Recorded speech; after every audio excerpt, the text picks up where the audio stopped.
आज से करीब 5000 साल पहले 4 सभ्यताएं थी।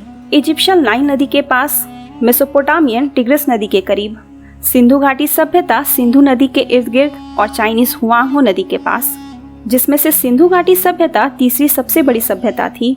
3300 से 1300 ईस्वी तक यानी 2000 साल तक धरती की 4 सबसे प्राचीन और ताकतवर सिविलाइजेशन में से एक है, जिसे आम भाषा में हड़प्पन सभ्यता भी कहा जाता है, जो उत्तरी पूर्वी अफगानिस्तान से होते हुए पाकिस्तान और उत्तरी पश्चिम भारत तक फैला हुआ है। ये बात 1856 की है, जब ब्रिटिश अधिकारी लाहौर और कराची को रेलवे लाइन से जोड़ने में व्यस्त थे।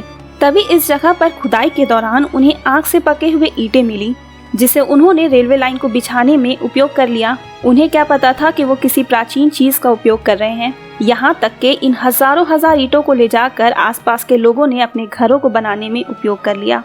फिर भी इतने सटीक आकार के ईंट पर किसी को भी जरा सा भी शक नहीं हुआ कि वो उस प्राचीन सभ्यता के अवशेष को तबाह कर रहे हैं, जहाँ कभी लाखों लाख लोग खुशी से अपने जीवन को व्यतीत करते होंगे।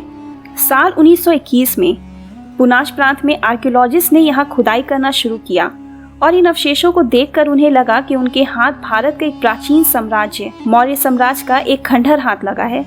लेकिन ये तो बस खुदाई की शुरुआत ही थी। जिस जगह को सबसे पहले खोज कर निकाला गया था वो सिंधु नदी के पास थी, इसलिए इसे सिंधु घाटी सभ्यता भी कहते हैं। ये बिल्कुल आम नहीं था। ऐसा कहा जाता है कि जब सिंधु सभ्यता अपने चरम पर था तब वहाँ की कुल आबादी 50 लाख थी। सोचिए, आज से 5000 साल पहले एक जगह पर लाखों लोगों का रहना। इसलिए तो इसे अपने अर्बन प्लानिंग के लिए भी जाना जाता है। पके हुए ईंट का घर, नालियों की निकासी, ड्रेनेज सिस्टम, साफ पानी का घरों में सप्लाई, एक वेल प्लान जगह जिसे पूरी प्लानिंग के साथ बसाया गया था, जो उस समय के दूसरे सिविलाइजेशन के साथ बिजनेस भी करता था। यहाँ तक कि यहाँ के नागरिक टैक्स भी भरते थे। 370 एकड़ में फैला हुआ था, जहाँ कुल 1052 शहरें थीं, जिसमें से हड़प्पा, गनेरीवाला, मोहनजोदाड़ो पाकिस्तान में है, जो इस सभ्यता का प्रमुख शहर था।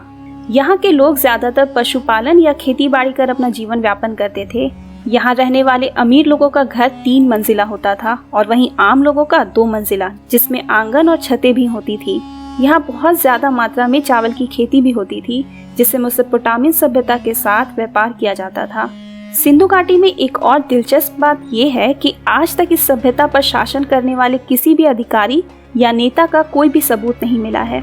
यहाँ के लोग बहुत धार्मिक होते थे, लेकिन यहाँ कोई ऐसा संरचना मिला नहीं जिसे महल या मंदिर कहा जा सके। इसलिए शोधकर्ताओं का मानना है कि ये लोग इगैलिटेरियन सोसाइटी हैं, मतलब जहाँ सभी लोगों को एक समान देखा जाता था। लेकिन ये पूछते थे सूर्य, हवा, पानी, पेड़, जानवरों को। और यहाँ कई औरतों की मूर्तियाँ भी मिली, जिससे हम ये सोच सकते हैं कि सिंधु घाटी सभ्यता में औरतों का स्थान बहुत अच्छा था। ये लोग दुनिया के पहले डेंटिस्ट थे। सोने की शुद्धता जांचने का तरीका इन्होंने ही खोजा था। इन्होंने ही रोजमर्रा के जीवन में रुई का इस्तेमाल करना हमें सिखाया था। फिर ये सोचना तो बनता है कि कैसे इतनी महान सभ्यता अपने विनाश की ओर पहुंच गया। कई शोधकर्ताओं का कहना है कि क्लाइमेट चेंज यानी जलवायु में बदलाव होने के कारण हड़प्पा समाज का अंत हुआ होगा, क्योंकि ये समाज पूरी तरह से आसपास की नदियों पर ही निर्भर करता था। लेकिन 1900 BC के आसपास यहाँ एक भयंकर सूखा पड़ गया था। इन लोगों को इस जगह को छोड़कर दूसरी जगह मजबूरन पलायन करना पड़ गया। अनाज, पानी, खेती की कमी होने लग गया होगा, और चूंकि ये लोग पशुपालन भी करते थे, इसलिए इंसान के साथ साथ जानवरों के चारे का भी किल्लत होने लग गया होगा।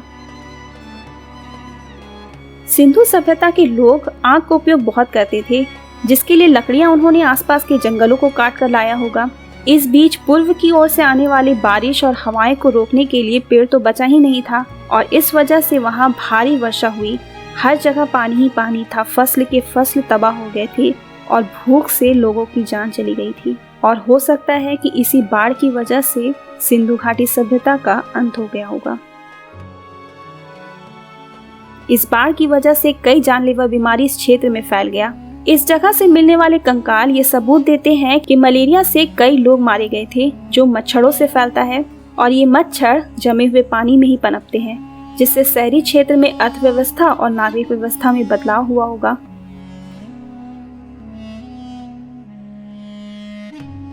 1800 ईसा पूर्व तक सिंधु घाटी का क्लाइमेट ठंडा और सूखा होना शुरू हो गया था। और फिर एक टेक्टोनिक इवेंट्स होने के कारण घाघर हाकरा नदी का बहाव गंगा नदी की ओर हो गया और धीरे धीरे मजबूरन हड़प्पा वासियों को गंगा बेसिन की ओर पलायन करना पड़ गया, जहां उन्होंने गांव बसाया और खेती करना शुरू किया। लेकिन सिंधु घाटी जितना फसल यहाँ नहीं उगा पा रहे थे जो इतने बड़े शहर के लिए पर्याप्त हो, और साथ ही साथ फसल की पैदावार में कमी होने की वजह से मिस्र और मेसोपोटामियन सभ्यता के साथ व्यापार में भी गिरावट होने लगा होगा और करीब 1700 ईसा पूर्व तक सिंधु घाटी के अधिकतर शहरों को छोड़ दिया गया था।